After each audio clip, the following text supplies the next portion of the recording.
Deus está restaurando o corpo nessa noite.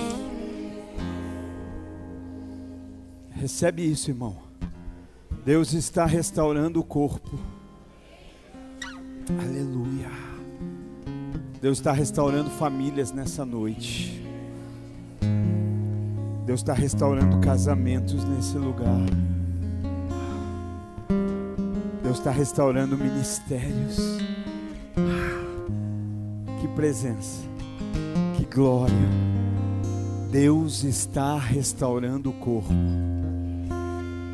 E sabe como Deus restaura o corpo? Curando a visão. Deus cura a visão para restaurar o corpo. Deus cura a visão para restaurar a família. Deus cura a visão para restaurar o casamento. Deus cura a visão para restaurar o ministério. Deus cura a visão para restaurar a vida. Eu creio nisso nessa noite. Eu quero falar um pouquinho nessa noite, querido, acerca de um tema que todos nós em algum momento da nossa vida já experimentamos. Eu quero falar um pouquinho nessa noite acerca da decepção. Pastor, você vai começar... Primeiro culto, não é o primeiro culto, que nós já tivemos um culto na quarta muito abençoado, mas você vai começar o primeiro domingo do mês, culto de celebração, ceia, você vai falar sobre decepção. Vou, irmão, porque Deus está restaurando o corpo, porque Deus está restaurando a vida dentro de nós. E aí a gente vai falar um pouquinho, não, né, mais propriamente dito, sobre o perigo da decepção. Porque o que é decepção? Decepção é um sentimento de descontentamento. Depressão é um sentimento de frustração, né? E isso ocorre normalmente quando algo que a gente esperava não acontece, ou então quando algo que a gente esperava não acontece. Então a frustração, o sentimento, né, frustrante, o sentimento de descontentamento vem quando acontece algo que nós não gostaríamos que acontecesse, ou então quando algo que nós esperávamos muito que acontecesse não se realiza. Então a decepção aparece, a frustração surge, vem o desapontamento, vem a desilusão. E a grande verdade, irmãos, é que todos nós, eu acredito que sem exceção, em algum momento da nossa vida já experimentamos de decepção. Eu tenho certeza que em algum momento da vida nós já fomos decepcionados, assim como eu também tenho certeza que nós mesmos já decepcionamos alguém. Então a decepção, ela faz parte da nossa vida. E nessa noite, mais do que nos curar da decepção, Deus deseja nos vacinar dela. Mais do que apenas nos curar desse mal, do descontentamento, da frustração, Deus deseja nos vacinar contra a decepção, contra esse sentimento. E por que isso é importante, querido? Que nós vamos entender que alguém pode ser curado de uma doença e voltar a contraí-la. Alguém pode enfrentar uma doença, ser curado, voltar a contrair e morrer com ela. Então, mais importante do que só ser curado, é ser vacinado contra aquela enfermidade. Porque quando nós somos vacinados, aquela enfermidade já não gera mais tanto estrago em nós. Aquela enfermidade já não gera em nós mais tanto mal. E é por isso que hoje o Senhor deseja nos vacinar desse mal chamado decepção. Nós estamos começando um ano esperançosos, amém? Mas Deus não deseja apenas que nós começamos esse ano com esperança. Ele espera que nós venhamos a terminar, pastor, mas é o primeiro mês, primeira semana do ano, mas a minha esperança é que nós vamos terminar o ano esperançosos assim como nós começamos. Porque o Senhor, a Bíblia diz, Senhor fala em Malaquias, eu, o Senhor, não mudo. E se Deus não muda, a nossa esperança também não deveria mudar. o que nós precisamos é ser vacinados daquilo que tem roubado a nossa esperança. Então é sobre isso que eu quero falar nessa noite, sobre os perigos da decepção. E eu quero caminhar com você em um texto que está no Evangelho de Lucas, no capítulo de número 24, a partir do verso de número 13. Evangelho segundo escreveu Lucas, capítulo de número 24, e nós vamos ler a partir do versículo 13. Irmão, embora apareça todo o texto ali no banner da mensagem, eu quero convidar você a caminhar comigo nesse texto, amém? Porque às vezes a gente vê o texto ali, a gente já vai lendo e aí você deixa de me ouvir para ler o texto. Então eu quero convidar você, eu vou caminhar versículo a versículo, uma pregação expositiva, e eu quero convidar para nós como igreja caminharmos juntos nessa passagem, amém? E o Espírito Santo vai trazendo iluminação sobre a revelação já existe, a revelação não é nova, a revelação sempre existiu, a palavra de Deus é a revelação, amém? Mas o Espírito Santo está trazendo luz nessa noite sobre essa revelação, e eu quero convidar você a caminhar junto comigo sobre ela. Lucas capítulo 24 e verso 13. Aleluia. Diz assim: glória a Deus. E eis que 2 deles foram naquele mesmo dia para uma aldeia chamada Emaús, que distava de Jerusalém 60 estádios. E iam falando um ao outro sobre todas essas coisas que tinham acontecido.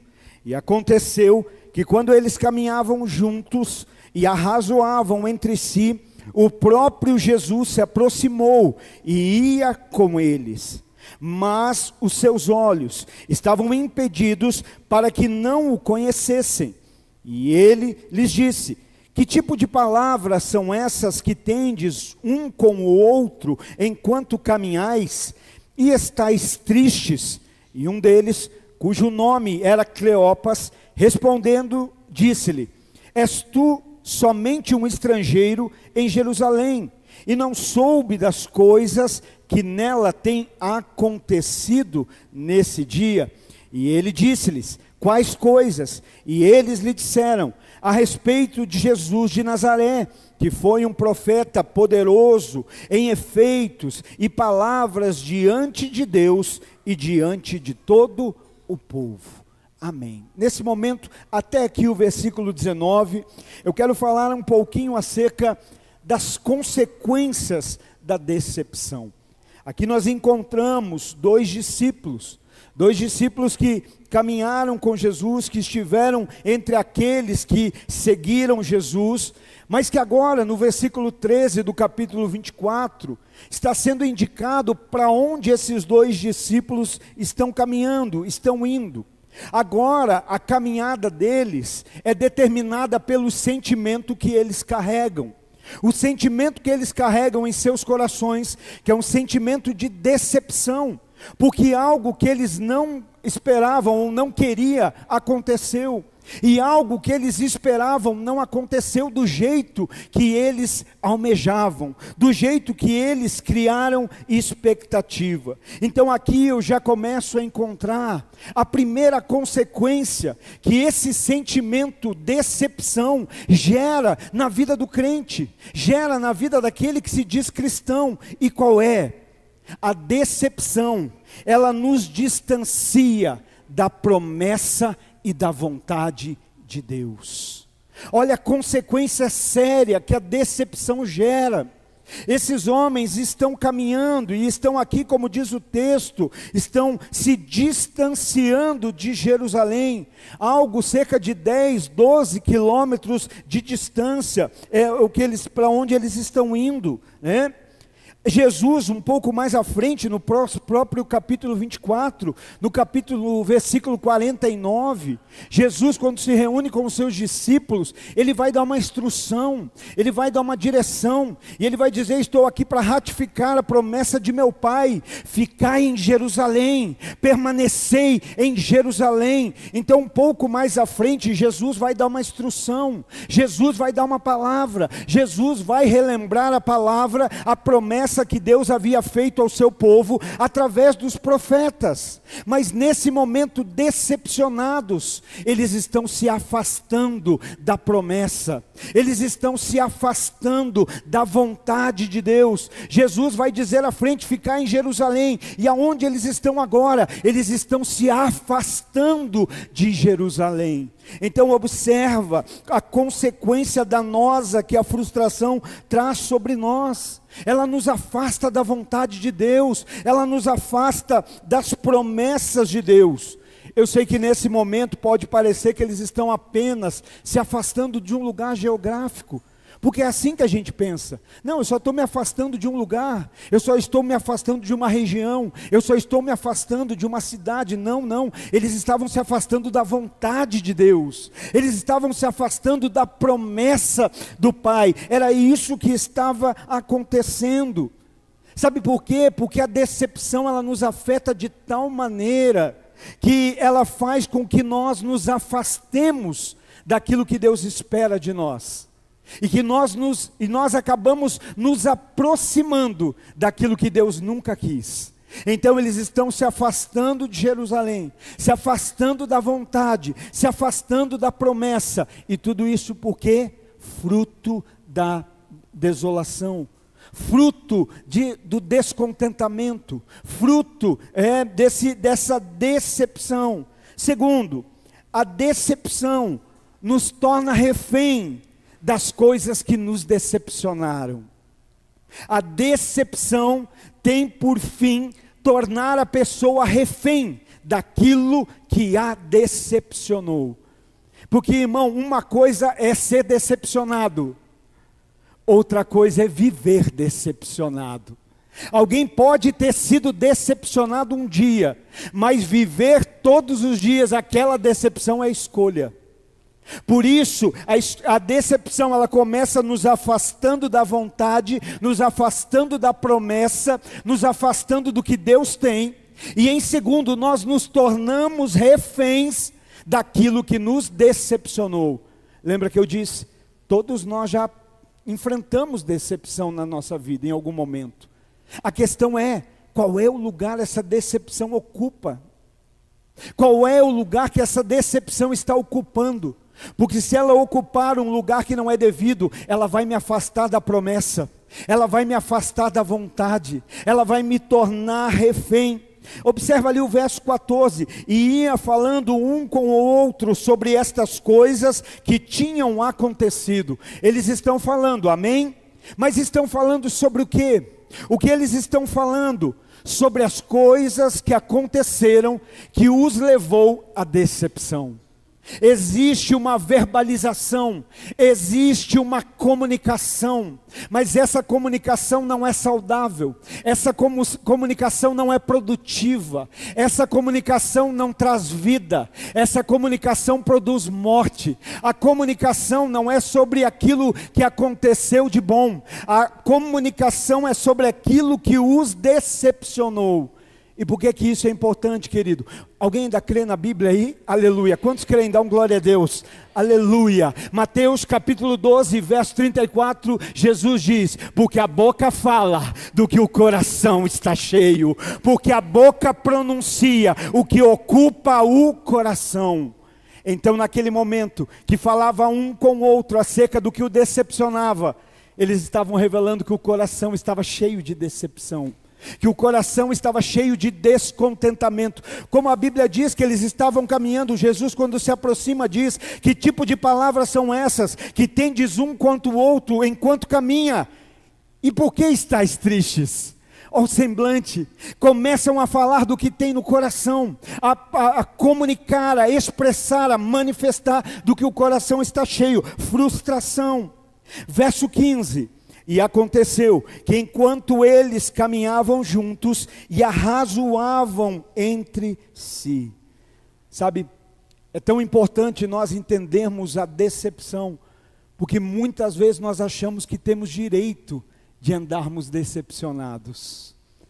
Talvez você não compreendeu, mas eu gosto da versão da King James Fiel, porque ela traz o mais próximo do original. E essa palavra arrazoar significa que eles estavam mostrando que tinham razão da decepção. Eles estavam mostrando os argumentos para dizer: olha, nós temos razão de estar tristes, nós temos razão de estar decepcionado, nós temos razão de andar dessa forma, né? Estavam arrazoando entre eles. Então isso fala de trazer argumentos para a decepção. Eles estavam querendo dizer: olha, a nossa decepção tem razão, a nossa decepção tem uma razão, nós temos uma razão para andar decepcionado. Quem sabe aqui agora, nesses 5, 10 minutos de mensagem, no seu coração você ainda diz: eu tenho razão de viver essa decepção, eu tenho razão de andar triste muitas vezes, eu tenho razão de estar cabisbaixo, mas pela luz da palavra, você vai ver que existe algo maior, que você precisa entender nessa noite. E aí eles estão ali o que? Arrazoando. Era como se dissessem: nós temos razão em estarmos decepcionados, nós temos razão em estarmos desanimados. Quem sabe eles poderiam até arrazoar de dizer: eu tenho razão de me afastar, eu tenho razão de estar afastado da promessa, de estar afastado da vontade. Mas só para te lembrar, caso ainda essa razão vizinhe, circule o teu coração, eu quero te lembrar de João capítulo 10 e verso de número 10, quando Jesus diz que o ladrão vem para matar, roubar e destruir. Aleluia! E quando alguém morre, há decepção. Quando há um roubo, há decepção. Quando há uma destruição, há decepção. Mas o versículo não termina aí, e Jesus diz: mas eu vim para lhe dar vida, e vida em abundância. Existe algo maior do que a razão que a gente acha ser real para a decepção. É a vida abundante em Jesus.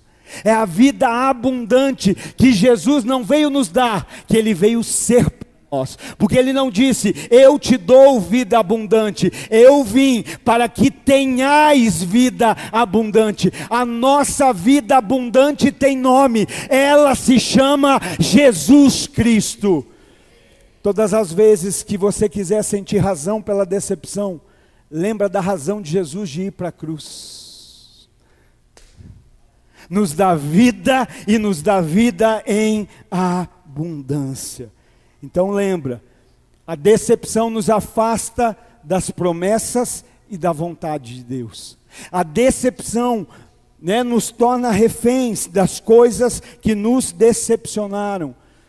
Já parou para lembrar como a gente tem facilidade de memorizar o que nos decepciona? Você lembra os detalhes, dia, hora, como falou, como fez.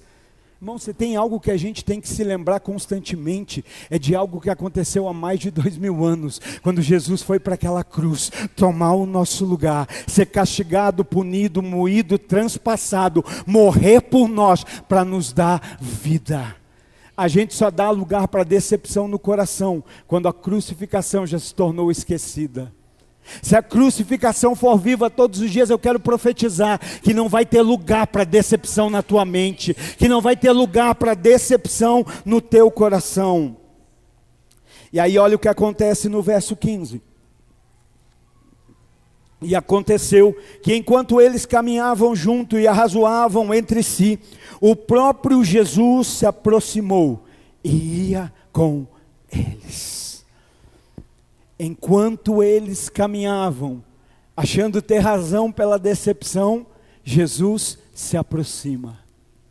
Não, você não entendeu.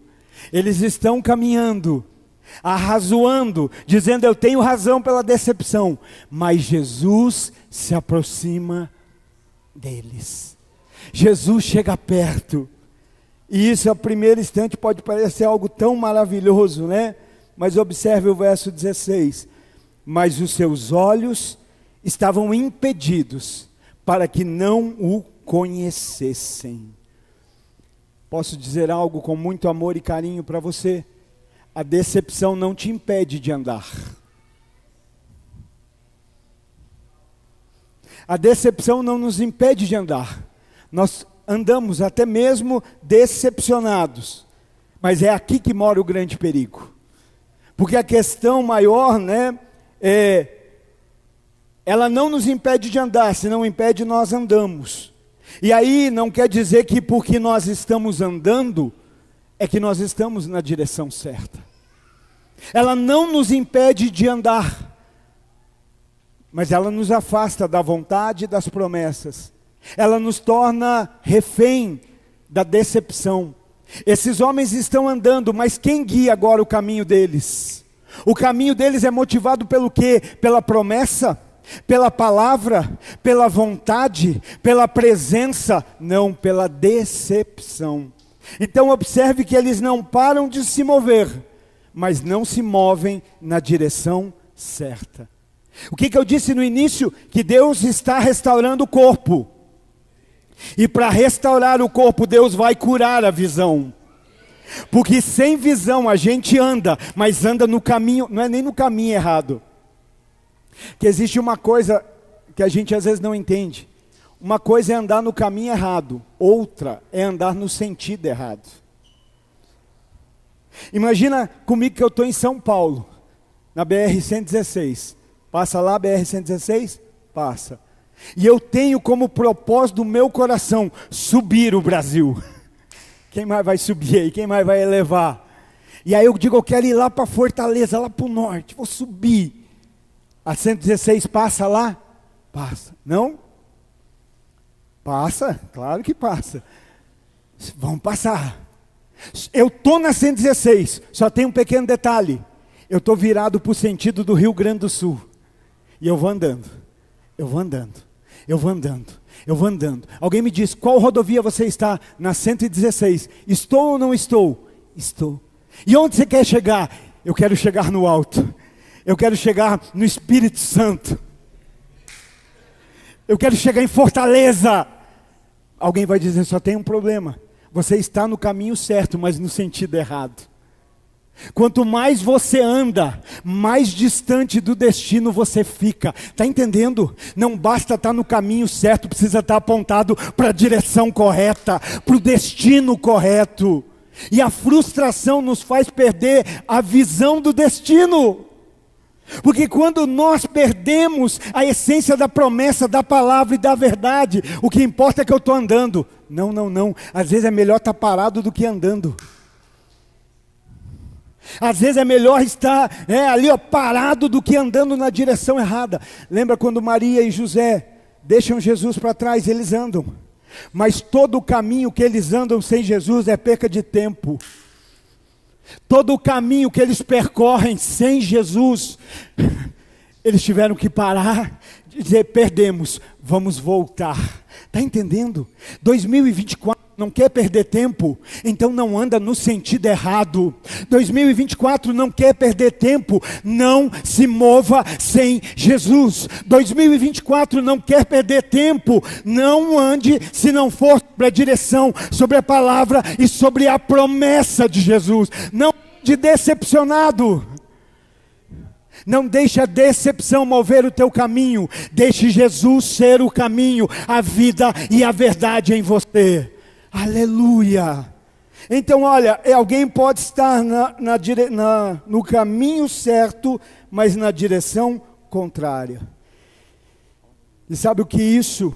E o verso 15 diz, que aconteceu que quando eles caminhavam juntos, entendeu? A decepção não nos impede de andar. E a decepção também não nos impede de estarmos acompanhados. É duas coisas que humanamente para nós testificam que está tudo certo. Eu estou andando e tem gente andando comigo, então está tudo certo. Não é? Muitas vezes a gente atrela a verdade, a autenticidade, o resultado ao quê? Não, peraí, não venha questionar meu sentido. Eu estou andando e mais tem gente indo comigo. Te tenho uma notícia. Se estão andando por causa de você no sentido contrário, você vai dar conta dessas vidas. Se estão se afastando da promessa, da palavra, da vida do Senhor, cuidado, cuidado. Porque nós somos agentes, lembra que eu falei semana passada? Balizadores. O que a gente é só uma placa, não há vida em nós de nós mesmos. Jesus é a vida. E nós estamos apontando para Jesus, para Jesus, para Jesus. Se alguém olhar só para nós, vai se decepcionar. Mas ninguém olha para Jesus e segue a Jesus e é decepcionado. Por isso pensa nisso nessa noite. Então a decepção não nos impede de andar. Para de dizer porque está andando é porque está fazendo coisa certa. Não, está tudo certo porque eu estou andando. Nem tudo que anda está certo. Não, está tudo certo porque além de andar tem gente me acompanhando. Cuidado, pensa nisso, né?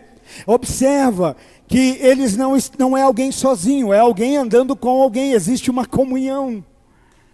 Existe uma parceria. Não é isso? Existe porque eles estão juntos. Mas observa que é alguém andando com alguém com o mesmo sentimento. É um decepcionado andando com outro decepcionado. Estão andando, estão no caminho, mas são duas pessoas com o mesmo sentimento. E sentimento determina comportamento. A palavra de Deus diz: pode uma árvore boa dar fruto ruim? Pode uma árvore ruim dar bons frutos? Ele ainda diz: pelos vossos frutos sereis conhecidos. Sentimento determina comportamento. Comportamento é fruto. São os frutos que apresentamos. Então observa que a decepção nos afasta da promessa e da palavra. A decepção nos torna reféns daquilo que nos decepcionou. A gente passa a pensar muito naquilo, a gente medita naquilo, a gente reflete naquilo, a gente quase chega a idolatrar o que nos decepcionou. A decepção nos leva a esse quadro de até andar, mas andar no sentido errado, de até estar acompanhado. Não tem um ditado que diz: antes só do que mal acompanhado? O cristão nunca vai estar só. O cristão só se sente só quando está decepcionado. Volto a dizer, o cristão nunca vai estar só. Mas quando como cristão nós podemos nos sentir só? Em meio à decepção. Porque em meio da decepção nós esquecemos da promessa, em meio da decepção nós esquecemos da palavra, e Jesus disse: olha, ide por todo mundo, pregai o evangelho a toda criatura, as batizando em nome do Pai, do Filho e do Espírito Santo, as ensinando tudo quanto vos tenho ensinado, e eis que estarei convosco todos os dias, até a consumação dos séculos. Quando Jesus diz todos os dias, é até mesmo no dia da decepção.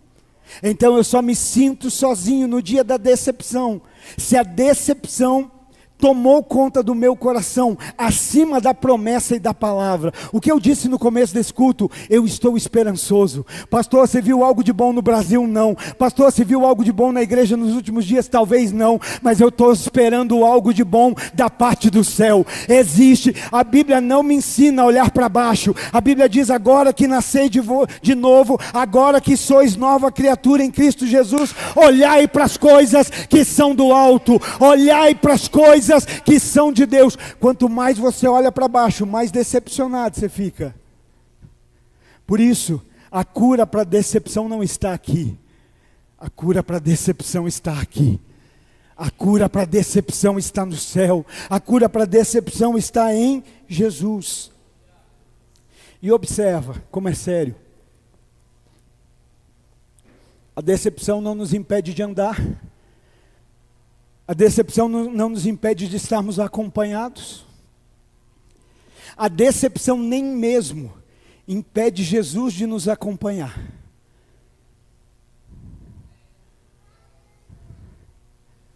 Porque Jesus se aproxima. Estão no caminho, coração decepcionado, semblante triste, andando para o lado errado, fora da... Jesus vai ratificar, vai relembrar a promessa, e eles estão afastando. Mas nem isso impediu que Jesus se aproximasse deles. Porque a decepção faz algo maior. A decepção nos impede de conhecer Jesus de verdade. A decepção não impede de Jesus andar do nosso lado. Mas a decepção nos impede de reconhecer Jesus como Senhor. Pior do que Jesus não andar. Irmão, porque a gente pode estar hoje decepcionado e estar dizendo: mas eu estou andando, as coisas estão acontecendo. Mas tem gente me seguindo. Tem mais, Jesus está até me abençoando, está até me acompanhando. O que é que isso mostra? Que a gente não está reconhecendo o senhorio de Jesus, né? Ele realmente está caminhando, mas eles não estão reconhecendo. E por que não estão reconhecendo? Porque a visão está comprometida. Entende isso? A decepção compromete a visão. A decepção compromete como nós enxergamos o mundo. A decepção compromete a nossa cosmovisão bíblica. Cosmovisão é como eu vejo o mundo ao meu redor. Alguém decepcionado começa a ver o mundo a partir do mundo. Alguém que se decepciona perde a cosmovisão bíblica, perde a cosmovisão de Deus para o mundo, né? Então olha como a frustração é séria. Lembra de Mateus capítulo 6 e verso 22? Se os teus olhos forem bons, todo o teu corpo será luz. Mas se os seus olhos forem maus, todo o teu corpo será trevas, e que densas trevas serão. O que Jesus está dizendo? Se as situações aqui fora forem ruins, o teu corpo será trevas? Se a tua cosmovisão for comprometida, o teu corpo será trevas. Mas se a tua cosmovisão for curada, sarada, restaurada, todo o teu corpo será luz. Olha como é importante nós observarmos isso, porque a decepção compromete a nossa visão. Sabe qual é o problema, querido? Que um decepcionado nunca conduzirá ninguém de fato a Jesus. Um decepcionado, tudo que ele consegue é afastar as pessoas de Jesus. Como alguém vai acreditar através da tua vida que Jesus pode fazer aquilo que ele não fez nem em você? Como alguém vai acreditar, olha, Jesus cura, Jesus restaura, e Jesus cura, Jesus restaura, Jesus ressuscita, Jesus transforma, Jesus dá vida. Mas como? Se muitas vezes ao olharem para nós o que eles encontram é um corpo em trevas, fruto da decepção. Um corpo onde não brilha luz. Lembra que eu disse qual é a esperança? A esperança é Cristo em nós. É a luz de Cristo brilhando na nossa vida. Então olha, por que isso é tão importante? Porque mais importante do que andar é para onde eu estou andando. É qual o sentido que eu estou andando. É quem está me acompanhando nessa caminhada. O sentido que eu caminho determina o meu sentimento. Aqueles que me acompanham determinam o que eu transmito. Para onde eu caminho é resultado do que eu sinto. Não deveria ser do que eu entendo, porque a igreja não se move pelo que sente, a igreja se move por aquilo que entende. Mas criança não entende, criança quer sentir, e a criança, como não entende, se move pelo que sente. Mas a igreja de Jesus está sendo curada, restaurada, não pelo que sente, pelo que está entendendo. A nossa visão vai ser sarada, curada pelo entendimento que a palavra de Deus está trazendo sobre nós. 1 Coríntios capítulo 15, verso 33, Paulo diz: as más companhias corrompem os bons costumes. A decepção não me impede de andar, mas ela me impede de andar no sentido certo. A decepção não me impede de estar acompanhado, mas ela me impede de estar na companhia certa. Quantos pais nós temos aqui nessa noite? E quantas vezes nós pais não dissemos para os nossos filhos: não ande em más companhias. Quem são os pais que não dizem assim para os filhos: não aceite nada de estranho, não converse com estranhos, não ande em más companhias? Todos nós dizemos. E às vezes a gente fala assim: porque os nossos filhos não aprendem com o que falamos? Porque eles observam o que vivemos. Talvez papai já há muito tempo está dizendo: não ande em mal companhia, porque alguns bons costumes estão sendo corrompidos. E a gente continua: mas eu estou andando. Eu estou andando. Quantas vezes a gente como pai não diz para os nossos filhos: seja transparente, não esconda nada de mim, eu quero o teu bem. E muitas vezes eles estão olhando e vendo a gente escondendo coisas do papai do céu.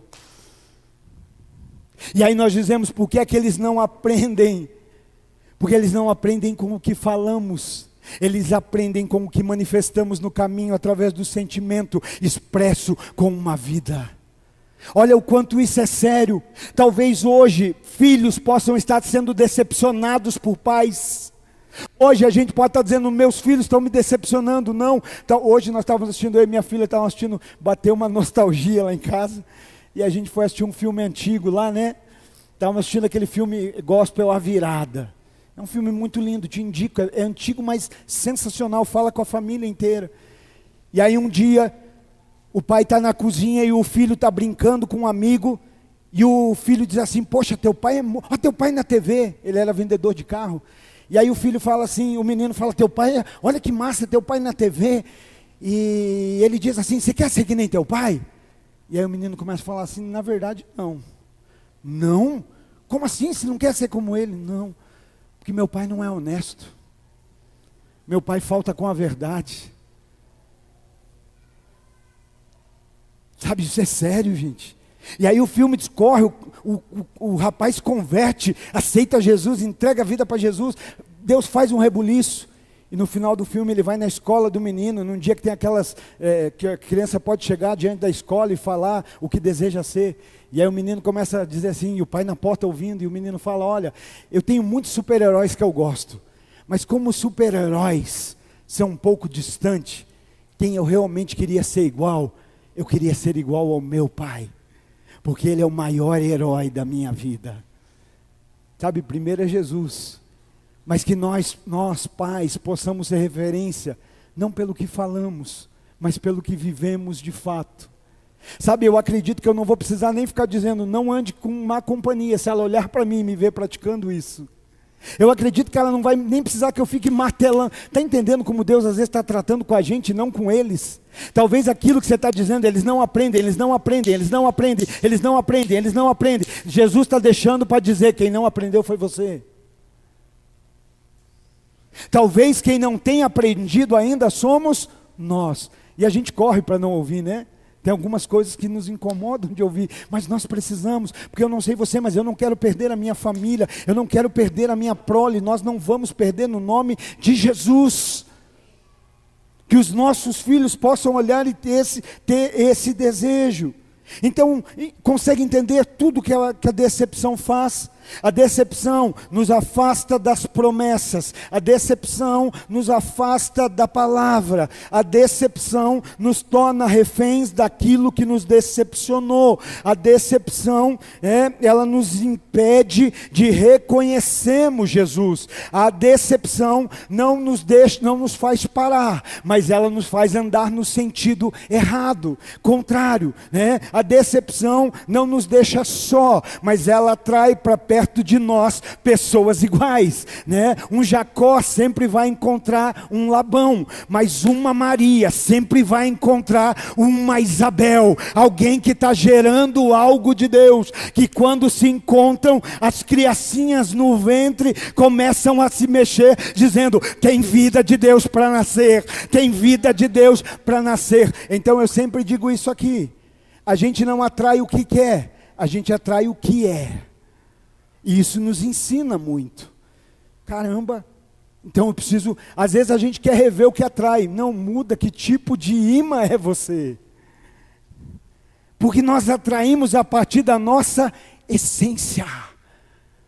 Que em 2024 as pessoas se aproximem de você para afirmar a palavra de Deus no teu coração, para afirmar as verdades da Bíblia sobre a tua casa, sobre a tua família. Que não seja desânimo, que não seja balela, que não seja conversa fiada, mas que seja a vida de Deus, que você atraia a vida de Deus sobre você. Você crê nisso? Aleluia! Então agora vamos para o processo de cura e vacinação. Entenda isso nessa noite.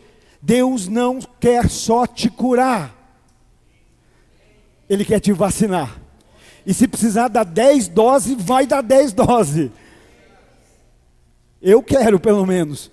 Porque, irmão, eu não quero ser curado hoje e amanhã está caído de volta. E domingo que vem chegar de novo, desanimado, vai lá, me dá mais uma. Não. Eu quero caminhar como alguém que agora está vacinado. Você entende? Eu não posso chegar aqui e dizer para você, não vai mais haver decepção. Talvez ao sair daqui, chegar em casa, você encontre decepção. Foi curado aqui, pode ser ferido lá. Mas e se você for vacinado? Se você estiver revestido? Talvez não seja hoje, talvez seja amanhã no trabalho. E aí? Mas você está revestido. Olha, bem que ele falou que não ia faltar decepção, mas Jesus chegou antes. Jesus veio na frente, aleluia. Então olha o processo de cura e vacinação contra a frustração.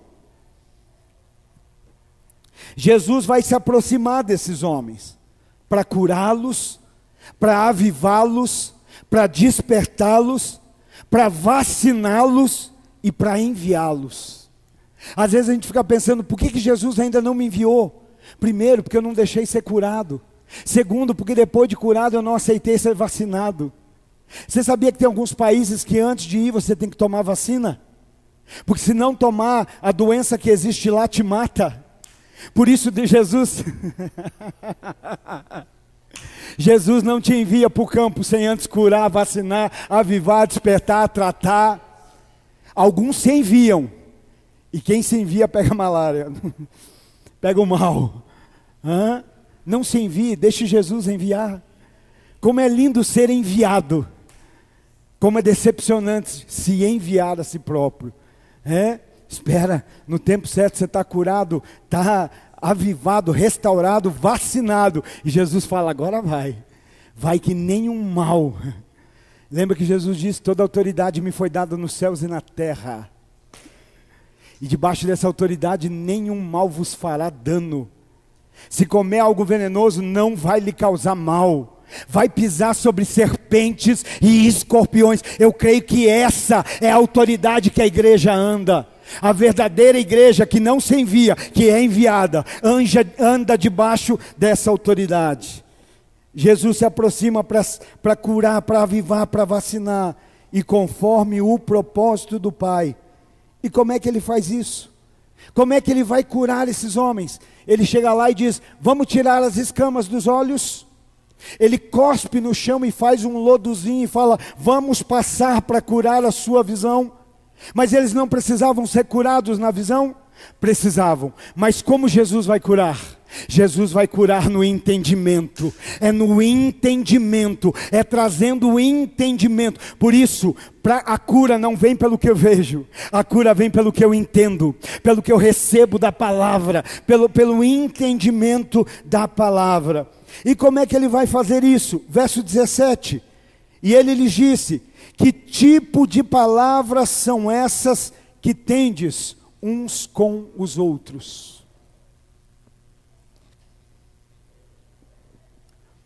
Consegue imaginar Jesus entrando na tua rodinha de conversa e fazendo essa pergunta?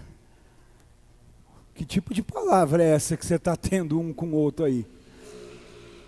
O judeu ele tem muito cuidado com um pecado que se chama da língua diabólica. Que é de falar mal de alguém, quer falar mal, ele tem muito temor disso. E isso nós precisávamos aprender com ele. Porque ele sabe que o que ele plantar com isso ele colhe. E ele tem um temor, e era um temor que nós precisávamos ter. Porque Jesus quando se aproxima está dizendo assim, ei, peraí, deixa eu entender, que conversa é essa? Que tipo de palavra é essa? Jesus vai curar a visão. Mas para curar a visão, ele precisa mexer com o entendimento. Está entendendo? Às vezes a gente quer ser curado, mas a gente quer que alguém ore, coloque a mão, faça algo, profetize. Mas o que cura é a verdade, o que liberta é a verdade. Irmãos, posso te chamar para um propósito de oração nesse ano? Vamos orar acerca de um propósito como igreja? Vamos orar acerca da manifestação da verdade. Vou repetir, vamos orar acerca da manifestação da verdade. Tem coragem de levantar a mão e dizer: vamos orar acerca da manifestação da verdade. Por quê, irmãos? Porque a verdade liberta. A verdade é libertadora. Às vezes a gente acha que o que liberta é uma oração. Alguém orou e libertou. Se a gente não andar na verdade, a gente vai voltar a ser escravo. João 8:32, mas conhecereis a verdade, e a verdade vos libertará. João 14:6, Jesus disse: eu sou o caminho, a verdade e a vida. Ninguém vem ao Pai senão por mim. Está entendendo? Ninguém vai ao Pai se não for pela verdade. Pegou? Não dá para ir ao Pai se não for pela verdade. Vamos orar nesse ano: Senhor, eu quero viver a verdade. Manifesta a verdade no meu lar, manifesta a verdade na minha vida, manifesta a verdade nessa igreja, manifesta a verdade em nossos corações, manifesta a verdade no casamento, manifesta a verdade. E o que vai surgir da verdade não vai ser decepcionar. Pega isso, irmão, porque você vai lembrar desse dia e dessa palavra, e Deus já está te dizendo o que fazer. O que vai vir através da manifestação da verdade não é para te decepcionar, mas é para consertar. O que vai surgir a partir da verdade não é para trazer decepção, é para trazer restauração. Por isso não fuja da verdade, fuja para a verdade. Esse é tempo de nós irmos para esse lugar. E como é que Jesus começa isso? Então, verso 17, ele pergunta, né? O que vocês estão conversando? Então ele começa a trazer cura à decepção, fazendo eles entenderem a importância daquilo que ouvem. Você dá valor àquilo que você ouve, irmão? Quão importante é para você aquilo que você escuta? Por que é que eu digo isso? Porque se aquilo que escutamos consideramos importante, nós vamos buscar escutar o que é bom, e nós vamos fugir daquilo que não nos acrescenta. Quantas vezes a gente diz assim: não, eu só ouço. Você não precisava fazer mais nada, era só ouvir mesmo. Quando você ouve, entrou nos teus ouvidos, e ele vai encontrar um lugar no teu coração. Então, nunca pense que esse eu só ouço é neutro. Não é. Só ouvir não. Muitas vezes o pecado começa só no ouvir, na sugestão. O diabo é especialista em sugestionar, né? Então não é apenas só ouvir, né? Então ele começa fazendo eles entender a importância daquilo que ouvem. O que muda a nossa vida não é a palavra que ouvimos, mas é a palavra que nos comprometemos com ela. Na quarta-feira o pastor falou aqui na mensagem: você pode até conviver com todos, mas você não pode ter aliança com todo mundo. Esse é o nosso problema. A gente acha que dá para se aliançar com todos, né? A gente precisa conviver. Amar é dever, não é isso. Às vezes não é fácil, mas Jesus nos ensinou: amarás, pois, ao Senhor teu Deus de todo o teu coração, de todo o teu entendimento, de todas as suas forças, e semelhante a isso amarás ao teu próximo como a ti mesmo. Amém? Amar é dever, mas aliança é sabedoria. Amar, temos que amar todos, mas aliança nem com todos. Aliança, eu preciso ser sábio para saber com quem eu estabeleço alianças. Foi falado disso aqui quarta-feira, e eu acho tão lindo, porque Deus sabe o que nós precisamos ouvir. Deus sabe, eu não sei você, irmão, mas quando eu estou sentadinho nessa cadeira, eu não fico bicudo, não fico brabo e digo, está falando para mim, eu estou dizendo, Deus é bom e sabe o que eu precisava ouvir. Cada vez que eu ouvo, meu Deus, rapaz, essa foi horrível. Era para você lembrar, toda vez que eu ouço uma palavra, que você vê que é Deus sendo cirúrgico, você fala, como não acreditar que Deus nos conhece? Que Deus sabe do nosso coração. Eu não fico pensando, ele falou e mandou em direta. Não, é o papai mandando uma direta para o meu coração. É o papai mandando um kiss, I love you, te amo tanto que estou dando instrução. É tão lindo isso, né, irmãos? Então observa que ele começa fazendo eles entender a importância do que ouvem, né? Porque ele está dizendo, o que vocês estão falando? Porque um fala, o outro ouve, não é? Quando um fala, o outro ouve. Eu estou falando, vocês estão ouvindo. É nesse momento que a Bíblia só cita o nome de um dos discípulos. E nada é à toa. E ela fala de Cleopas. É nesse momento que o que Cleopas vai fazer? Cleopas vai argumentar. Não, peraí, olha aqui, ó. Nós estamos falando disso, por isso, por isso. Só que é importante a gente observar o nome. Cleopas. O significado. Significa glória do Pai. Olha o nome do discípulo, olha o significado do nome Cleopas, glória do Pai. E aí é inevitável eu não me perguntar, como alguém que foi criado para a glória do Pai, caminha distante da promessa e da vontade do Pai. Como alguém que foi criado para a glória do Pai, tudo que sai da sua boca são palavras, argumentos e razões para decepção. Como alguém que foi criado para a glória do Pai, tem mais intimidade com outro decepcionado do que com Jesus. Como pode? Alguém que foi criado para a glória do Pai, que tem mais vínculo com um decepcionado do que o reconhecimento de que Jesus está do seu lado.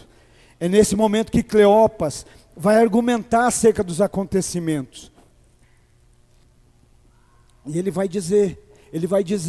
vai falar ali, olha tudo que aconteceu, olha tudo que ocorreu, né? Olha todas as coisas que aconteceram, né? Jesus, que era poderoso diante de Deus, em feitos, em palavras e diante de todo o povo, ele morreu, ele foi crucificado, ou seja, ele está trazendo argumentos para decepção. E aí ele vai falar ali, olha, como Jesus foi entregue, como aconteceu. Ele vai falar do que eles esperavam, mas nós esperávamos que fosse ele quem haveria de remir Israel, e não é. Deixou de ser? Não, só não foi do jeito que eles queriam. Mas eles estão ali argumentando, e eles também dizem assim, olha, mas nós esperávamos que ele fosse quem haveria, verso 21. Vamos ler o 20, né? Porque a gente leu até o 19 aquela hora, só para a gente não perder. Verso 20 de Lucas 24.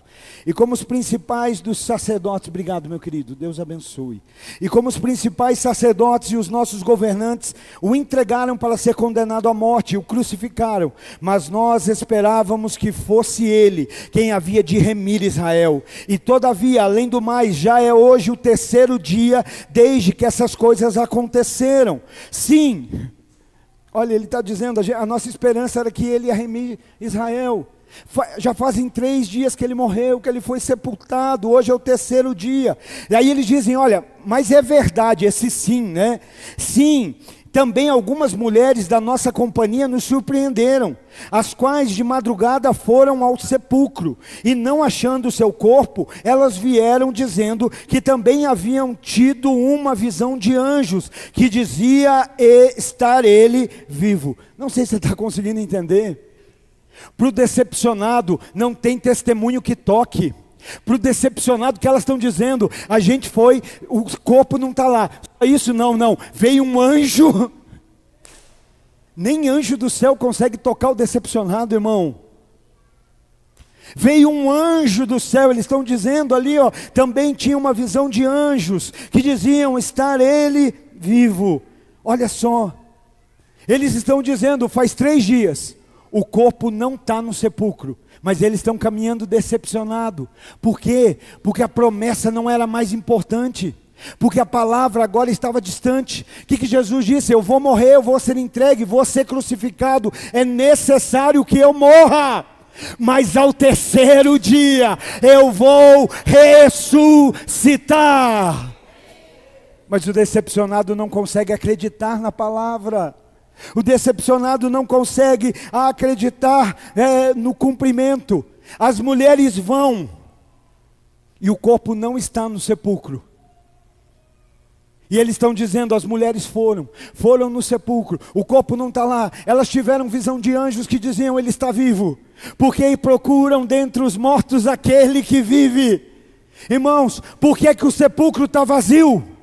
O sepulcro está vazio porque Jesus ressuscitou, porque Jesus vive, porque Ele está vivo. Sepulcro vazio não é motivo de decepção. Sepulcro vazio é motivo de alegria, esperança, contentamento, avivamento, vida de Deus em nós. O sepulcro está vazio. Se você for hoje lá no sepulcro, você vai achar uma inscrição: Ele não está aqui, Ele ressuscitou. Quer mais motivo do que esse para a esperança? O que era isso? Era o cumprimento da palavra. E por que eles não conseguem crer? Por que eles não conseguem crer? Porque eles não viram o corpo lá. É fato que elas não viram o corpo vivo, mas elas também não viram o corpo morto. Porque o que eles estão dizendo? Se elas tivessem ido lá e Jesus tivesse lá e dito, aqui, está aqui, eu ressuscitei, agora eu creio. Eles não acham o corpo morto. E por que não creem? Porque a palavra não basta para crer. Porque se bastasse, eles diziam, Ele falou que ia ressuscitar, e se o sepulcro está vazio, é porque Ele cumpriu a sua palavra. Deixa eu te lembrar, Ele prometeu através da sua palavra, que do mesmo jeito que foi, um dia voltará, um dia voltará, um dia voltará. Mas para o decepcionado é difícil acreditar nisso, é difícil acreditar na palavra, então eles não conseguem ver. Aleluia. Verso 24. E alguns dos que estavam conosco foram ao sepulcro e acharam isso mesmo. Foi mais gente que testificou que as mulheres falaram, como as mulheres haviam dito, mas a ele não viram. Qual que é a ênfase do decepcionado? Ver. As mulheres não viram. Os discípulos foram com as mulheres e não viram. Por isso está difícil crer. Por quê? Porque não viram. Mas agora olha o detalhe. O sepulcro está vazio porque Jesus ressuscitou. Não só ressuscitou, agora ressurreto, Jesus se aproxima do decepcionado. O decepcionado porque não crê, que não crê porque não vê, agora não consegue ver porque não crê. Ai meu Deus, entendeu ou não? Aquele que está decepcionado, porque não vê, não conseguiu ver para poder crer, agora não consegue ver porque não crê. Porque elas vão no sepulcro e Jesus de fato não está lá. Os discípulos vão ao sepulcro e ele não está lá. Mas agora Jesus está do lado do decepcionado e ele não enxerga. Não creio porque não vi, e não vejo porque não creio. Quando Ele diz para você, eis que estarei todos os dias com você, você crê de fato? Mas eu não estou vendo, mas eu estou crendo, irmão. Quando Ele diz, aonde estiverem 2 ou 3 reunidos no meu nome, ali estou entre eles. Não estou vendo, mas eu estou crendo, irmão. Porque da palavra dEle só me basta crer. Aí às vezes a gente não consegue ver porque não crê. Por quê? Porque a decepção compromete a visão. Está entendendo o que teve naquele sepulcro? Chega, Jesus não está ali. Chega, tem visão de anjos. Chega, tem testemunho. Chega, os discípulos. Não sei se você está entendendo que cultão abençoado. Ressurreição, visão, testemunho. Mas o decepcionado está dizendo, não estou vendo nada. Não tinti nada. Você está vendo como a decepção compromete a visão. Mas Jesus vai restaurar, volto a dizer, vai curar, restaurar e vacinar. Como? Pela palavra. É pela palavra. O que te restaura não é videozinho motivacional, é a palavra, é as escrituras sagradas, é o poder de Deus, é a ação do Espírito Santo. O que é que Jesus está fazendo? Olha, então no verso 25 ele diz: ó tolos e tardos de coração para crerdes em tudo o que os profetas falaram. Não convinha que o Cristo sofresse essas coisas e entrasse na sua glória. O que é que Jesus está fazendo agora? Ele coloca de um lado a decepção. Por que é que vocês estão tendo essas conversas? E ele diz: porque Jesus, que era profeta, poderoso em palavras, em ações, morreu, foi entregue pelos sacerdotes, e as mulheres foram no sepulcro, e ele não estava lá, e teve visão de anjos, mas ele não estava lá, e os discípulos foram, mas ele não estava lá. E aí Jesus começa a dizer: olha como vocês são tolos, olha como vocês são duros de coração, olha como vocês são difíceis de compreender. Não era acerca disso que a palavra anunciava, não era acerca disso que os profetas profetizavam. O que é que ele está fazendo? Ele está colocando de um lado a decepção, e do outro lado ele está colocando a palavra. De um lado ele coloca os acontecimentos, e do outro acontecimentos que para eles decepcionaram, e do outro ele coloca a palavra, porque ele vai curar. Mas a pergunta é, querido, se o cumprimento da palavra em nós tem gerado decepção, escuta isso, reveja o seu cristianismo. Se o cumprimento da palavra tem gerado em nós decepção, reveja o seu comportamento, reveja o seu cristianismo. Sabe, é verdade que algumas coisas que vão se cumprir, dá medo na gente, irmão. Não dá para dizer que tudo que vai se cumprir, uau, sensacional. Tem coisas que já está sendo difícil. Mas quando a gente se lembra que cada cumprimento desse nos aproxima mais da volta, você fala: não, eu vou suportar, eu vou aguentar, eu vou passar. Então é verdade que algumas coisas que estão por se cumprir geram medo. E mais a linha linda, porque ele disse: eu vou morrer. Ele disse: eu vou ser entregue, eu vou ser castigado, eu vou morrer, eu vou ser sepultado, mas eu vou ressuscitar, eu vou voltar a viver. Então, desde a prisão até a ressurreição, era um caminho difícil, era um caminho de sofrimento, era um caminho de preocupação para aqueles homens, mas havia algo para sustentá-los, e o que era? Era a palavra que veio antes dos acontecimentos. Vai acontecer, mas no terceiro dia eu vou ressuscitar. O que ele está dizendo? Os sinais precederão a volta, mas quando os sinais se cumprirem, ele voltará. O que nos faz sustentar e suportar os sinais? Aquilo que ele já anunciou antes dos sinais acontecerem. Aquilo que para nós é mais importante. Sabe, ele vai dizer lá quando ocorrer: fica em Jerusalém, fica em Jerusalém. Sabe, o problema que contribui para a decepção é muitas vezes a forma como nós olhamos para a palavra. E hoje Deus está curando a nossa visão através do entendimento. Quando você olha para a Bíblia, o que é que você enxerga aqui, irmãos? Uma caixinha de surpresa. Não é caixinha de surpresa, é caixinha promessas. Aí eu vou lá tirar um versículo para me inspirar nesse dia. Não, eu não preciso de um versículo para me inspirar, preciso de um versículo para me sustentar. Porque o que me deixa de pé diante da decepção não é inspiração. A inspiração vem e vai, mas uma palavra que sustenta, irmão. A decepção pode vir Faraó, pode vir o Egito todo, você tem uma palavra. Mas quando a gente olha para esse livro como uma caixinha de promessas, a gente quer uma palavra motivacional. Mas quando a gente olha para esse livro como um livro de instrução, de vida, de proteção, de direcionamento, eu já não busco mais uma palavra para me motivar, eu busco uma palavra para eu vivenciar.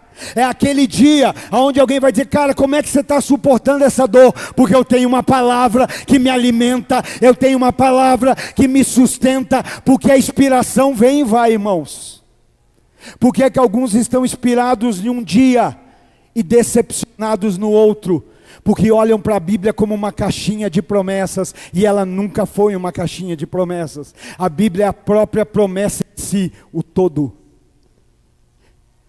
A gente quer a promessa de chegar do outro lado do Mar Vermelho, mas a nossa geração é a geração que quer chegar do outro lado sem cruzar o mar. Porque a gente quer escolher qual promessa a gente quer. A gente é a geração que quer viver da Bíblia o que a gente quer e não o que Deus quer. E quando eu escolho o que viver desse livro, ela não é para mim instrução.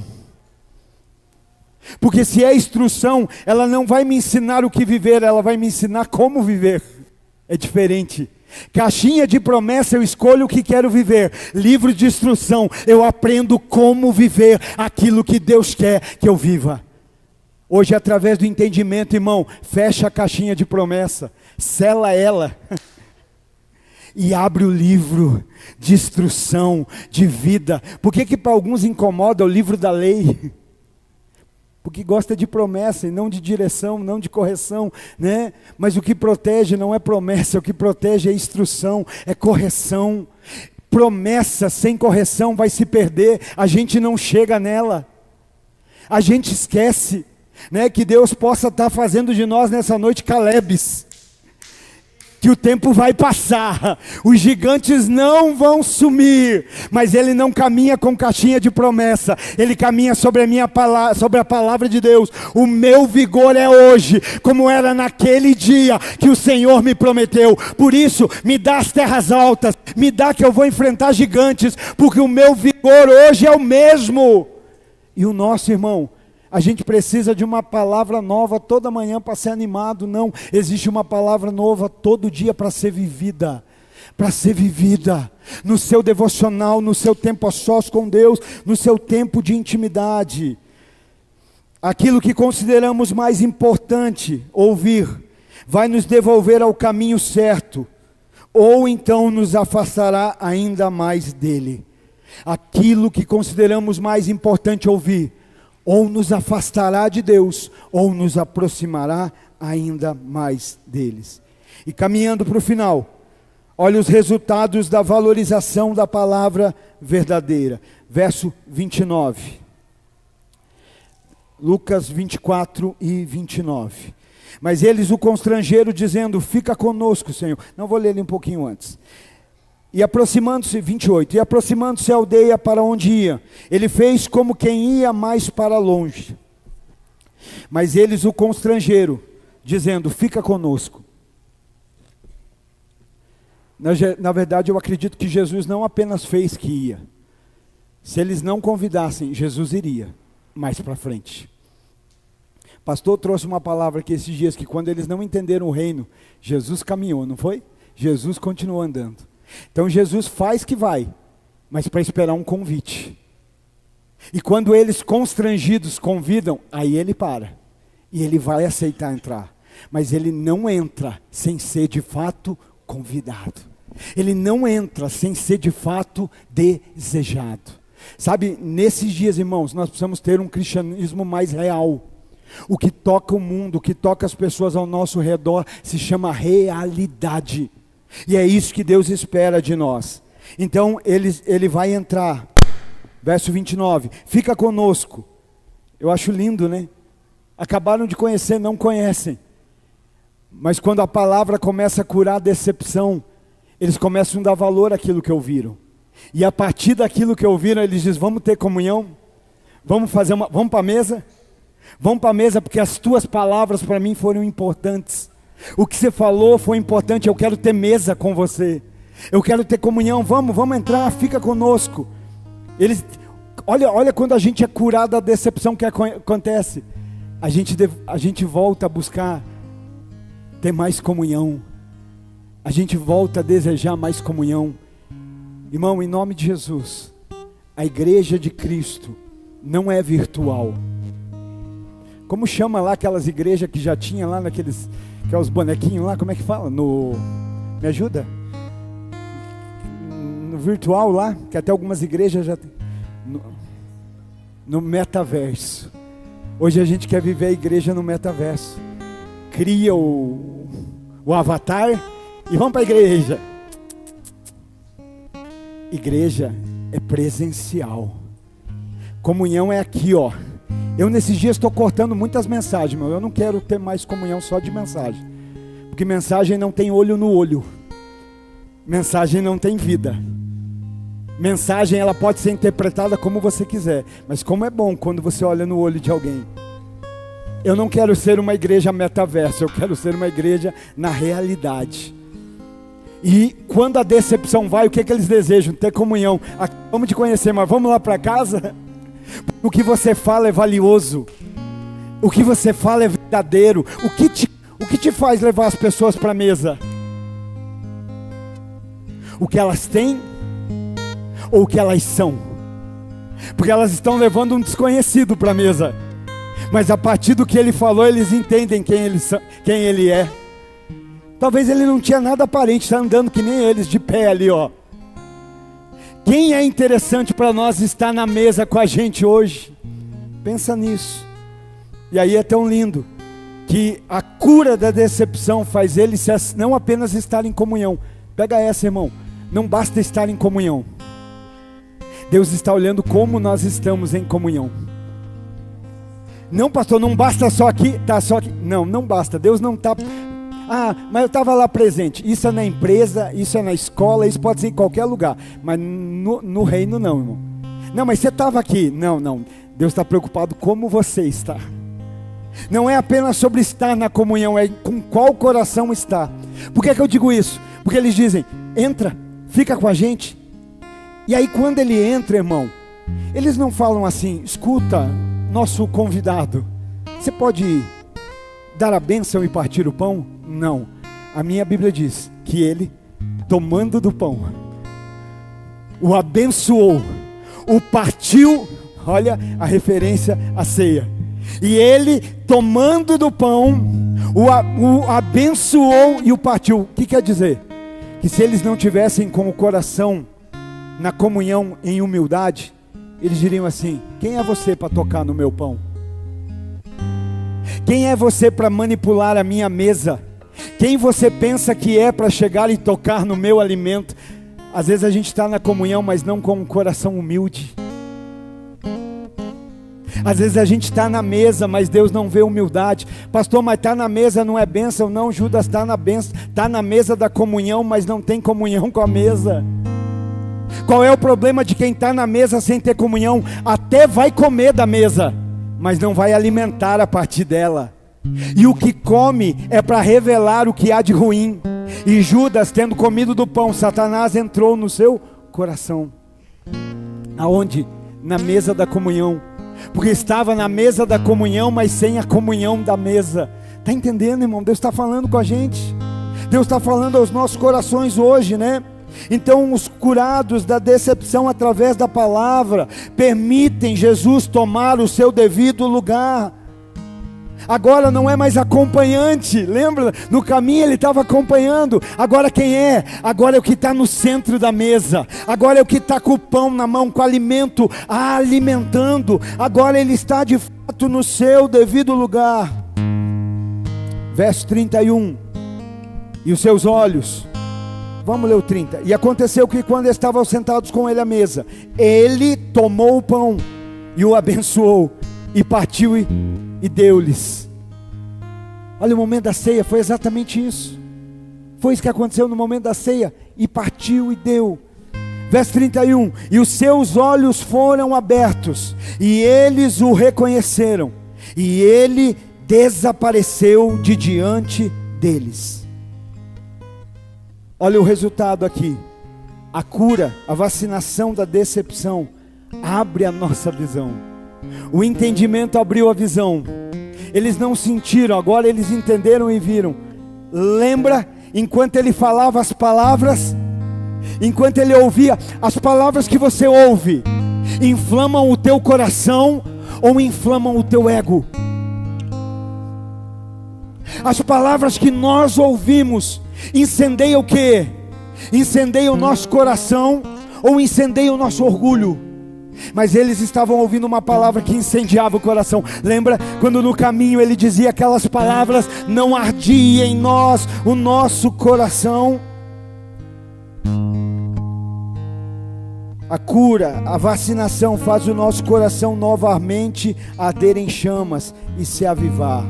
E eles disseram um para o outro, verso 32: não ardia o nosso coração enquanto ele falava conosco no caminho, e quando ele nos abria as escrituras. E por último, a cura da decepção nos tira de uma posição de procrastinação. E me perdoe falar com todo amor e carinho, a cura da decepção nos tira de um lugar de procrastinação e até mesmo de preguiça.